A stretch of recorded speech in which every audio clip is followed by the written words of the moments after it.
Welcome, Inappropriate Earl listeners. As you know, try and get you the best from all corners of the entertainment world. I've had pro wrestlers on. I've had many pro hockey players on. Theo Fleury twice, Dustin Penner, and today I have a tough guy I've always wanted to have on. But when two people live in opposite countries, it's hard to get together. He is one of the toughest players playing right now in hockey, and there's not many left. Please welcome Mr. Daniel Amesbury. Yeah, thank you, Earl. Long overdue for sure. And I appreciate the having me on. I'm glad that we can finally get a chance to catch up here. And it's been a long journey. Well, I mean, we were talking a little bit off air.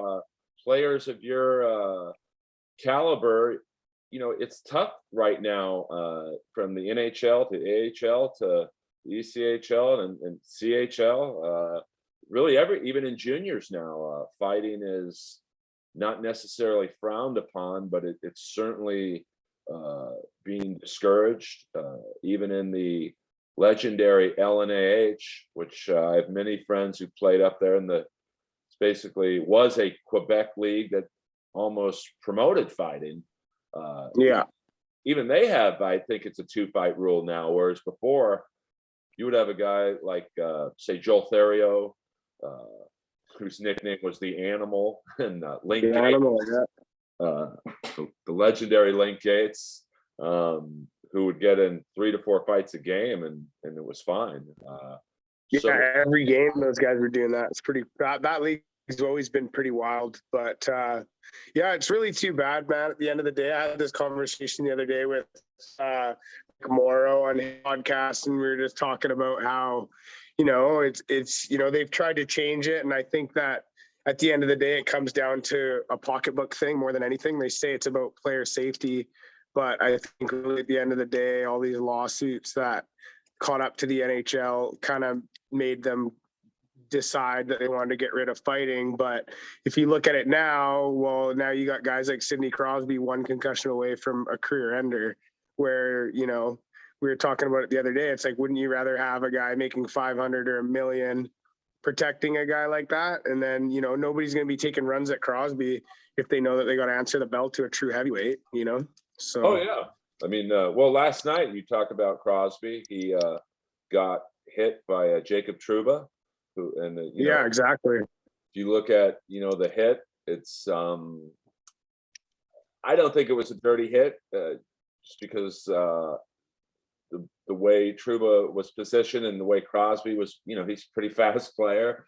I think it was more reflexes on Trouba just doing anything to stop him, but. It's tough to in that situation. You can't really do anything you're committed to the hit. It was unfortunate where his head ended up, I guess. It was, you can do. I don't think there's anything wrong with that kind of hit. But at the end of the day, guys aren't even going to take runs like that at players. Like, did you see Wayne Gretzky run taken out? Not very. It happened, but it wasn't super often. I mean, I'm old enough to remember when the Kings traded for Gretzky. A lot of people don't remember that the first a prerequisite of the trade by Gretzky himself was McSorley. And then, exactly. In the summer of '88, I see you were born in '90, so I'm really aging myself. 90, yeah. But if you you wouldn't remember because you weren't born yet. But the Kings then went out and got Jay Miller from Boston, who at the time was a very, very tough player. They have Larry Playfair, who was, before Probert, Playfair was probably the best fighter in the league, and they had Jay Wells. I mean, they had like 5 or 6 fighters to protect Gretzky. And now protecting your assets, it's smart, and like I say, it's kind of weird how it's changed in this way, but it's essentially a dirtier game now, from the games that I watch. Even, all the way down, like I watched a junior game the other day. I was at a WHL game, the Vancouver Giants. Such a dirtier game now. It's more stick work, more like the college games kind of always been, like lots of sticks, lots of cross checks, lots of, the after the whistle stuff still happens, but it's not like, it's just greasy, cheap shots kind of, right? And if you want to get a guy, if it's, let's say a guy does lay out a guy like Crosby, like, I mean, in the games that I watch in these junior games, and from what I'm hearing, well, instead the coach now, instead of sending a tough guy out to go fight him, they just send a guy out to go run the other player with a dirty hit or something. So it's, you're not really solving the issue that they're actually trying to solve at the end of the day. Yeah, I mean, I'm a big LA Kings fan, and we're in a pretty gritty series right now with the Oilers. And the other day, Darnell Nurse headbutted Philippe Deneau. Oh yeah, that was pretty greasy. Yeah, it looked pretty bad. And you could, if this was in the Gretzky era, that game would still be going on. There'd be so many fights, and yeah, you'd be answering the bell to a heavyweight. Like, I don't know, Nurse is like a, he's not like a heavyweight, but I'm pretty sure he can throw down a little bit, but he's not, he's at the end of the day going to get his wheels beat off by a legit heavyweight if that happens back in the day, right? And that would make him think twice before he did it.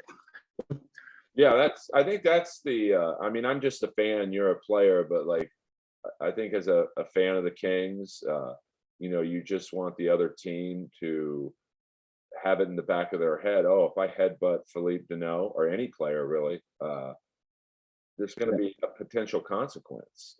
Yeah, exactly. You could tell Nurse, who's not known as a dirty player, but you could tell he wasn't too scared of any retribution. And the Kings have a player, Brendan Lemieux, whose father was Claude Lemieux. Back in the day, I sound old, but I am old compared to you. He plays just like his dad. Yeah. And you could tell from the Kings' perspective, Brendan Lemieux has no fear of anyone on the Oilers doing anything to him. Yeah. Maybe outside of Cassian. Is that Claude Lemieux's kid then? Yeah. No. Oh, crazy. I didn't even know that he was in the league. Cool. And it was so funny, his father, Claude, was known to be an instigator of sorts. Oh, yeah. He had a reputation for sure. His thing in the playoffs was he would be the last man on the ice and shoot the puck in the other team's net, just as I don't know what his intentions was, but I was at the King game Sunday night, and I started to notice that Brendan Lemieux was the last guy on the ice for the Kings and Evander Kane for the Oilers. And you could tell Evander Kane was not leaving the ice because he knew what Lemieux was going to do. And finally, Kane gave up and he just went into the locker room. And then Brendan Lemieux roofed a shot from, basically the other end of the ice. It was very impressive. But if that would have happened in the wow, 80s, that's funny. Well, if that would have happened in the 80s, that once again, that game would still be going on right now. They'd still be fighting. That. The lights would be off. They would turn the lights off in the stadium. They'd be fucking in the dark. And I mean, I understand that, sometimes as a fan, I feel guilty of, like your fights are very enjoyable to me to watch. You've taken some blows and you've certainly given a fair share, but like as an idiot sitting on the couch, sometimes I'm like, oh, he could get a concussion. And I'm the guy cheering at home. Go, yeah, kick his ass. Does that bother you? No, not at all, man. It's a part of the end of the day. Like, there's so I think I'm tough guy, I guess. Like, I don't think everybody. I think a lot of guys do it because they have to do it to be where they want to be. Maybe it's a little different now, but like, when I was still playing pro in the States, definitely it was a little different because I think there was a lot of guys that were just doing it because they wanted the job and they wanted to play in that league and they wanted to go to the NHL or whatever it was, and then you get odd, guy, or you could call him a weirdo, which would be me, I guess, but I actually enjoyed it. Oh shit, what's going on with my phone here? I did not mean so yeah, so I guess you could call me a little bit of a different cat, but I enjoyed it, not just for being an entertainer, like that was one small portion of it, but I really like protecting the guys, and I really like just, it felt good for me to take that role and to be the guy who actually, like, I would rather be the one on the 10 than the guy beside me. And if I know that all the guys that I play with are going to grow and be a bit bigger, play a little bit better because I'm tough, I'm willing for them, then I like that. So I actually got quite a bit of enjoyment out of it. And I do also enjoy the fact that there's people sitting at home just like you that are cheering it on and are excited about seeing people exchange blows and probably interested in what the hell, why we like doing it or why we're doing it in the first place. But I have no problem with that at all. Well, I think in my case, it's really just the era I grew up watching hockey, which is probably the toughest, at least at the NHL level. Where it was like a nuclear arms race. I grew up a Ranger fan, even though I live in LA, and they clearly were building their roster to match with the Flyers, and then the Bruins would match their roster, match the Rangers and the Flyers. Like if the Flyers had 6 tough guys, the Rangers would get 6 tough guys. And you saw a little bit of that last year when Tom Wilson beat up Panarin and Buchnevich. The Rangers' first move in the postseason was to go out and get Ryan Reeves, and so certainly not what it was back in the day, but it was nice to see a counter by the Rangers, and then they didn't even end up. They realized what they were missing, and they needed to fill the gap. Yeah, I mean, it just wasn't a good look for the Rangers to see Panarin's head bouncing up and down off the ice, and Buchnevich, who now is in St. Louis, but back, he was a little. I don't think he knew what to do with Tom Wilson either. So I'd like to get in with you to the psychology of fighting, like how much does it pump up the team when you win a fight? Oh man, so that's a huge part of it, and I think that's a big part that people don't understand, that are more so outside of the game. Like a lot of people that don't understand why there's fighting in the game. Like hockey in general is a major energy sport, and I actually understand that more now than ever. But the energy on the bench, you'll see it during a game. Sometimes one team will they'll hem the other team down because they just got so much energy. And then all of a sudden the energy shifts. And then now the other team's hemming them down in their end. And you'll see the energy pass. It's like a ball of energy that gets passed back and forth during the game. One team has it for a bit and then the other team has it. Sometimes it stays with one team longer than the other. But sometimes if you're in a game and you're the team that doesn't have any energy, or maybe you had a game the night before, you're just feeling a little flat, and a guy goes out and beats the wheels off some guy on the other team, you feel it immediately. Like you get so, and then next shift you got 3 guys going out, laying guys out, and then it's just the ball keeps rolling, and the next thing you know, you win the game. And I've seen it happen on numerous occasions. One fight turns the game around, turning point. Next thing you know, you're winning the game. And a lot of people, anyways, that are maybe be against the thing or don't understand why. And on the flip side, how devastating is it when it's a pretty even game, or maybe even a blowout? Either way, and you lose a fight. Is it like a tire deflating on the bench?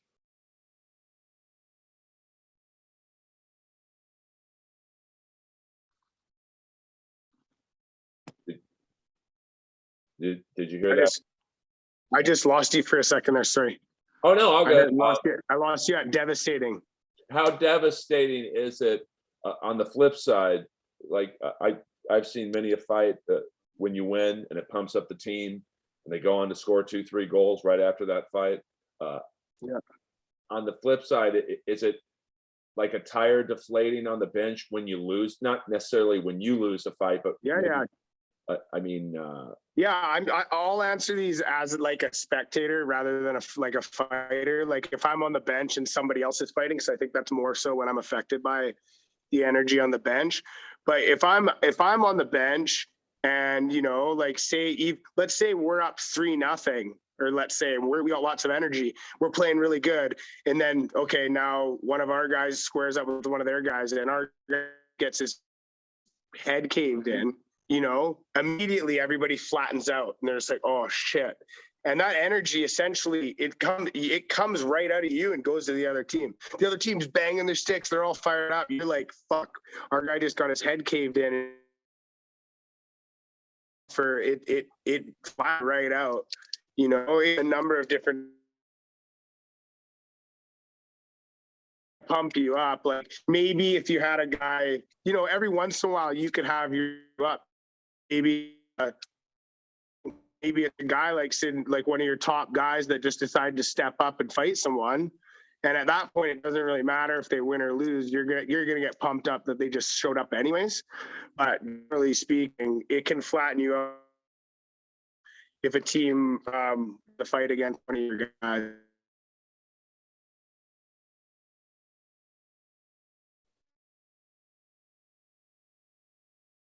you there, Daniel?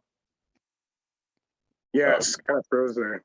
Oh no, it's all yeah. So, and what's it like? Like I was watching a fight the other night on YouTube when I was working out, and Donald Brashear, who he was on the Capitals, and he was bullying the Rangers basically, and Colt Noor tried to fight him and didn't do so well, and then Brashear started taking liberties with Jaromir Jagr, and Brendan Shanahan, who a very tough player, but not a fighter per se, certainly not in his later years, took on Brashear and did well. Yeah, I remember that. Does it pump up a team when a non-fighter sacks up, I guess, for lack of a better word, and says, hey, I'm gonna Totally. It's so funny because I just showed my woman a fight today of one of my buddies. He was actually also the exact situation like you said. I don't know where I was. I was either in the stands or I was in the penalty box, but Justin Sawyer was running around, and he's a legit heavyweight. Like similar situation, you got Brashear running around, and Gordon Bell went to go fight him, and then the refs ended up separating it up. And like in that situation, Gordon Bell doesn't necessarily want to swear. He would rather just grab him and kind of get close to him and whatever, deal with him that way. But what happened was the refs separated them, and then they ended up coming out of the scrum, and you could see where him and Sawyer kind of looked at each other, and Sawyer drops his mitts, and you could tell Gordon was just like, he kind of smirked. He knew Sawyer. He just kind of smirked, and he's like, all right, and dropped his gloves, and he had to square up with him. But I remember that feeling. Gordon Bell was a skilled guy. He was not a fighter, but he stepped up and fought a legit heavyweight. And I remember he didn't by any means win the fight, but I was more pumped up from him going than if we had a true fighter step up and beat up Sawyer. We're excited to see Gordon Bell just showing up. And that's why I just watched that video probably like 10 or 15 minutes ago, and I was just getting so fired up over it. Well, it's funny, and it's certainly not on the level of taking on Justin Sawyer, but at the King game I was at Sunday night, my buddy Carl Grunstrom, he had laid out an Oiler. He's like a little bowling ball, Carl. He's not so little, but and the Oilers were just all over him, like 2 or 3 guys just cross-checking him and punching him. And all of a sudden, our smallest player, Blake Lizotte, who maybe is 5'8", 160, went in flying like a pro wrestler. And you could tell that really rejuvenated the Kings, and they had the game won at hand, but there was a little bit of message sending by the Oilers, and you could tell Lizotte was like, hey, not on my watch, even though he's the smallest guy on the team. Yeah. Now you mentioned, I want to get into this, Justin Sawyer. You are potentially going to be fighting him at the inaugural King of the Rink heavyweight tournament. Now, which is May 21st. May 21st, I think. Well, I don't know what the date is today, but I think we're 8 days out, maybe, or something like that. It sounds like 8 or 9 days out. Yeah, it's May 12th today, so you've got 9 days. Now, I remember, I guess I don't know if it would be considered the sister tournament to this. There was a tournament a few years ago called Ice Warriors, where you had many players from the LNH, Curtis Swanson, I think Therio, Link Gates. I mean, it was an all-star lineup of tough. That was the black and blue one, I think, in Prince George, right? Yeah. So is this a similar format to that, or are there going to be different? Are they doing it differently?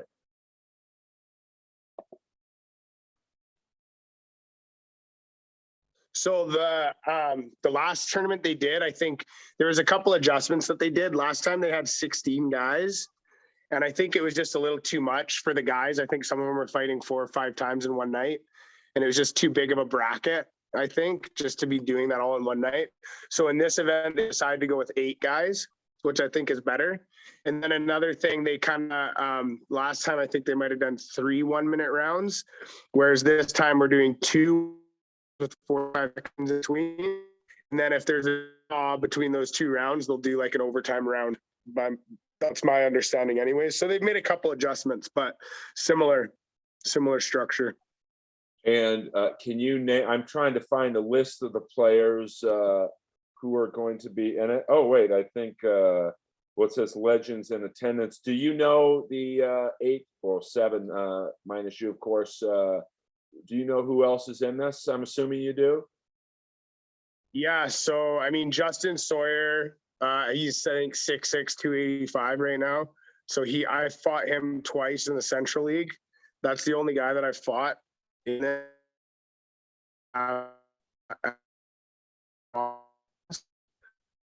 There's Chase Tippin. Off the top of my head, I think Chase Tippin 6'3", 295. And there's Curtis Swanson. I believe Swanson is 6'2" or 6'1", 260. Swanson's I think he's probably got the longest fight card, probably the most experience. And then who else? Trying to do this.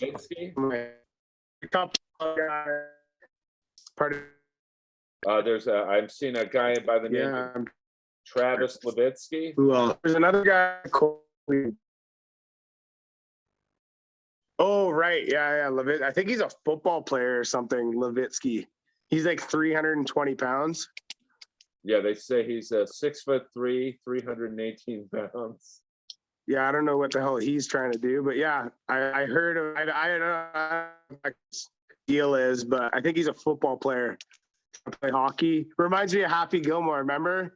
Yeah. I'm a. Now, what, like, let's say with because I know Curtis Swanson, he's a friend. Like, do you have a different strategy for each guy? Because this is like, I mean, like, I know when you're in a game against, say, Justin Sawyer, maybe he cross-checks you, you cross-check him, and there's a little bit of animosity. But like in this, there's not necessarily animosity. I mean, like, how do you go? You're just getting right to business. Yeah, but I mean, do you create it in your head, like, just so you can like get it going, or? No, I mean, me personally, like, I've always found I don't really like to be too emotional when I'm in a fight anyways. I like to be calm and collected and try not to get angry is kind of like one thing I've always wanted to do. So I think this will be even easier for that in a sense. I think when you do get angry and you do get just emotional in general during a fight, it's really hard to think and execute on properly, because if you're just trying to take the guy's head off, you're not going to worry about defense, and you tend to kind of lose your abilities to think in that way. So I think it'll be different strategies for different guys. I'm a pretty big video guy. I always have been. Even when I played in the States, I would study guys. I had no problem watching guys the night before. I know some guys don't really like watching video in case they might psych themselves out or whatever. I mean, I would for sure when I was doing video the night before, if I for some reason thought that some, like, you know, if I started a video and I like caught wind or that scene, I would just skip it. I wouldn't even watch it just because I wouldn't want like that in my head. But I do have like different strategies for different people. I've watched videos on everybody that I have video on. The guys that I couldn't find video on, I'm not too worried about because I'm assuming they probably don't have very much experience. So their experience is beer league or senior A or whatever, which isn't really something I worry about too much. I'm more concerned about the guys that came out of leagues with real fight cards, with real fighters. You know, really guys on the radar for sure, or top guys on the radar for me would be Swanson and Sawyer for sure. Yeah, radar, those guys are watching. Just as a fan, but one of the fisticuffs, those are the two names other than you that I've heard of. And when you look at Swanson in particular, he's fought Therio and yeah, the Bolduc brothers, and his fight card. Yeah, he's fought everyone. Yeah, and he so I'll assume his technique will be better than, say, the football player's technique. Yeah, exactly. Like I'm not really too concerned about like Levesque.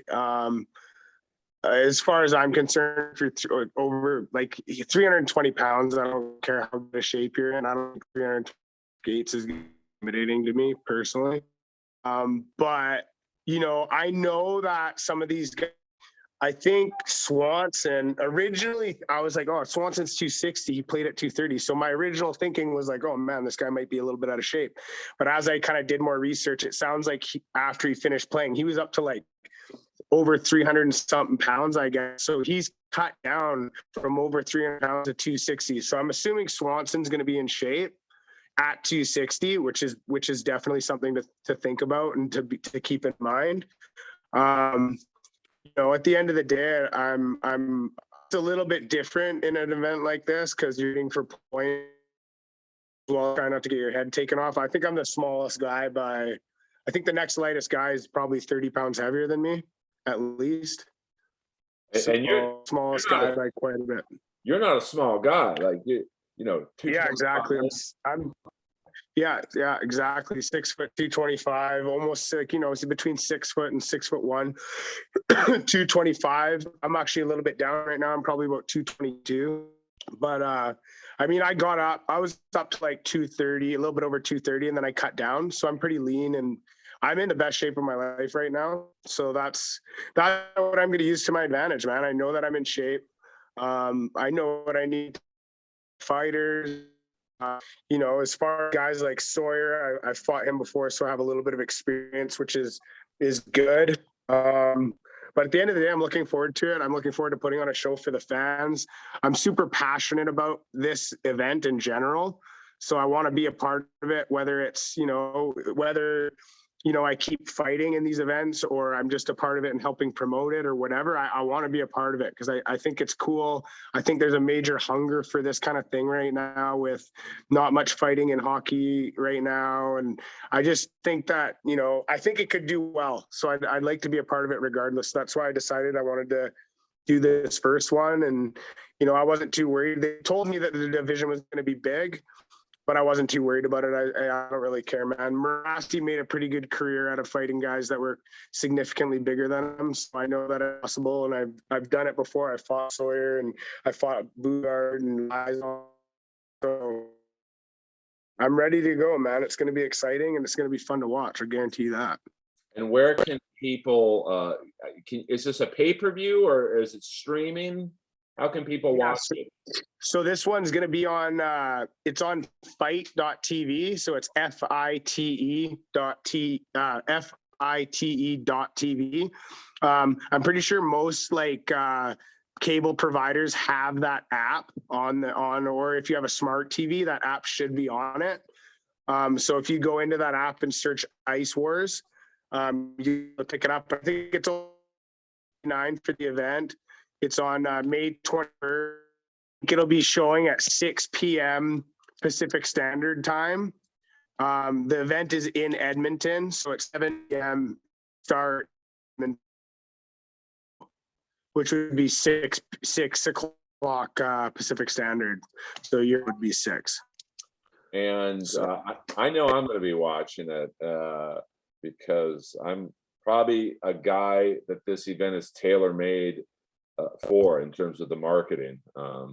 Because although I certainly care about player safety, I don't want any of you guys getting hurt. You know, I certainly miss, Totally. I miss a good scrap, you know, and like, because we only have a few minutes left, strategy wise, and I know I'm sure you don't want to tell your strategy, but I'll just say what my strategy would be. Like if I'm fighting on ice, a football player whose balance probably isn't the best, do you approach each fight with, okay, what is this guy good at? Like obviously you and Sawyer are good skaters, so your balance is good. Swanson as well. Like some of the bigger guys, the football players, do you possibly instead of maybe throwing punches right off the bat, try and get them off balance first? Yeah, I mean, honestly, like that would probably maybe be the smart move. I just think, honestly, with a guy like that, I'll probably just walk him. I probably won't even bother with trying to throw him off balance. I'll just walk right through him at the beginning because I just don't think he knows what he's getting himself into. But yeah, I like my strategy and my tactics are going to be more tailored towards the guys that are a little bit more veteran that I know what they're doing. Like at the end of the day, the guys that play and the guys that made a living out of this, like I know Tippin did it. He's a pretty big boy. He's in shape. He's fought lots. But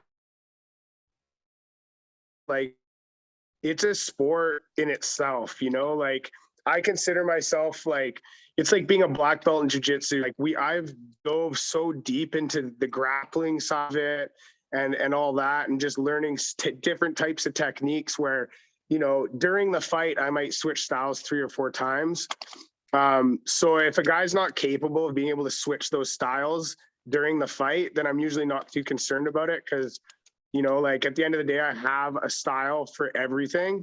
So I'm just going to basically, my game is usually I'll switch styles in response to however they fight. And then if they switch, then I'll switch again. And I'll always just try and stay one step ahead.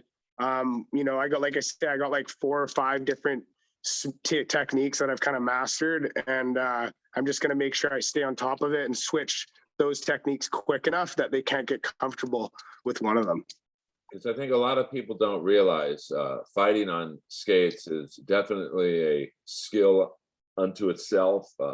You could be like, I don't know if some of these football guys realize, you know, that the edge and balance that particularly you, Swanson and Sawyer will have, you know, it's not just being a big, strong guy. This isn't a tough guy competition. Yeah, exactly.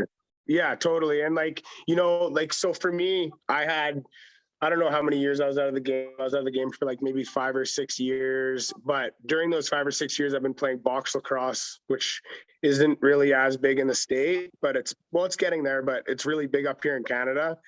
And box lacrosse is played in the same rink as the hockey rink, but it's on foot. So I've been fighting lots in box lacrosse over the past, I don't know how many years. I've been playing pretty steady since I was like 21, but fighting in box lacrosse has taught me a lot about just in general, the grappling and stuff like that. I find it a lot more dangerous because you're on your feet. You can punch a lot harder, a lot more guys getting knocked out and a lot more guys getting seriously cut and hurt. So that's kind of given me this new confidence with hockey where I'm like, I don't give a shit who a guy is on the ice. I'll fight anybody. Like at the end of the day, you're on your skates. it's taking away a lot of your power being on your skates. It's still dangerous. People can still get hurt. But now that I've been doing what I've been doing with lacrosse and fighting legit heavies in lacrosse for the last 5 to 10 years, like I'm just at a point now where as far as hockey, man, like I have no issues fighting any of these big guys. Like 320 pounds on the ice is like, it's a disadvantage, man. Like when you get to that weight, it's too much, man. It's already hard enough to skate. Like it's hard enough to skate when a guy's trying to punch you. So, at a certain point, if you're not able to stand strongly on your skates, then where's your punching even going to come from? So at the end of the day, the guys that are intimidating are the guys that can skate and the guys that can really plant their feet and put some weight behind their punches. Oh yeah, there was a guy in the LNAH. I think he was signed just because of his size. I'll never forget Brendan Tedstone.